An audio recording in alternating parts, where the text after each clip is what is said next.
Praise the lord. దేవనామానికి మహిమ కలుగును గాక. ఈరోజు మనం టేబర్నేకల్ని చూడబోతున్నాం, ప్రత్యక్ష గుడారం. ఈ వీడియో చాలా అంటే చాలా బాగుంటుంది, కాబట్టి చివరి వరకు చూడండి.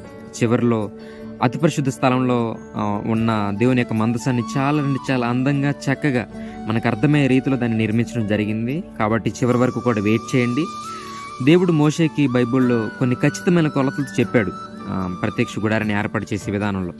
సో అప్పుడు బైబిల్లో ఏ కొలతలు అయితే చెప్పాడో అచ్చం కరెక్ట్గా ఉన్నట్టుగానే ఆ కొలతలతోనే, ఖచ్చితమైన కొలతలతోనే దీన్ని ఏర్పాటు చేయడం జరిగింది. ప్రత్యక్ష గుడారంలో మొత్తం మూడు భాగాలు ఉంటాయి. ఒకటి వచ్చేసి ఆవరణము, పరిశుద్ధ స్థలము, అతి పరిశుద్ధ స్థలము. ఇప్పుడు మనం ఉన్నదేమో ఆవరణం అనమాట. ఇది ఇప్పుడు వరకు మనం చూసింది ఏంటంటే బలిపీఠము.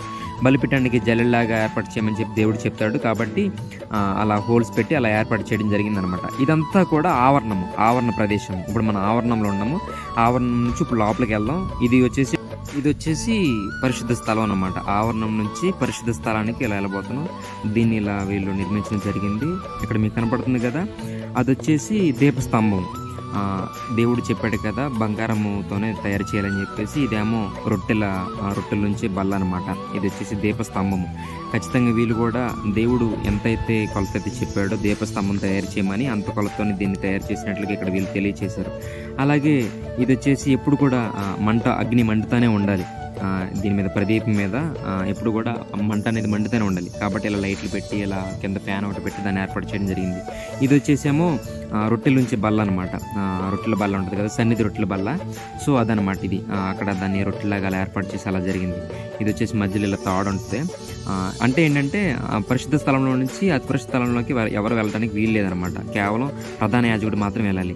అలానే మధ్యలో చూసేస్తేనేమో డేరాలతో ఇలా దీన్ని ఏర్పాటు చేయడం జరిగిందనమాట. బైబిల్లో దేవుడు చెప్తాడు కదా, కెరూబులు ఇలా ఒకటి ఎదురుగా ఉంచుకొని ఇలా డేరాలు ఒకటి కొట్టమని చెప్పేసి దేవుడు చెప్తాడు మోషేకి. అలా ఉంది. ఇప్పుడు మనం పరిశుద్ధ స్థలంలోకి వెళ్దాం ఒకసారి.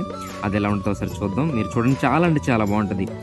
కనపడుతుంది కదా, ఇది వచ్చేసి మందసం అన్నమాట. మందసం దేవుడు చెప్తాడు కదా బంగారంతో దాన్ని పొదిగించమని. ఇలా 2 కెరూబులు ఒకదానికొకటి ఇలా ఎదురుగా ఉండటం, ఇలా రెక్కలు విప్పుకొని అలా ఎదురుగా ఉండటం, ఇలా చూడటానికి చాలా అంటే చాలా బాగుంది. ఈ మందసానికి 2 కర్రలు అలా పెట్టడం కానీ, ఇంకా మందసంలో ఏమేమి ఉంటాయో మనందరికీ కూడా తెలుసు. ఒకటి వచ్చేసి మన్నా, ఇశ్రాయేలు ప్రజల్ని దేవుడు పోషించిన మన్నా. అలాగే 10 ఆజ్ఞలు గల రాతి పలకలు అనమాట. దేవుడు మోషేకి రప్పించాడు కదా సీనాయి పర్వతం మీద, అది. అలాగే ఇది వచ్చేసేమో మోషే యొక్క కర్ర, చిగురించిన కర్ర, దాన్ని అలా ఏర్పాటు చేయటం, ఇలా మందసంలో పెట్టడం, అవన్నీ కూడా మనం బైబిల్లో చూస్తాం. సేమ్ అచ్చంగానే దేవుడు ఏ కొలత అయితే చెప్పాడో అదే కొలతతో ఇక్కడ ఈ మందసం అనేది ఏర్పాటు చేయడం జరిగింది. చూడటానికి చాలా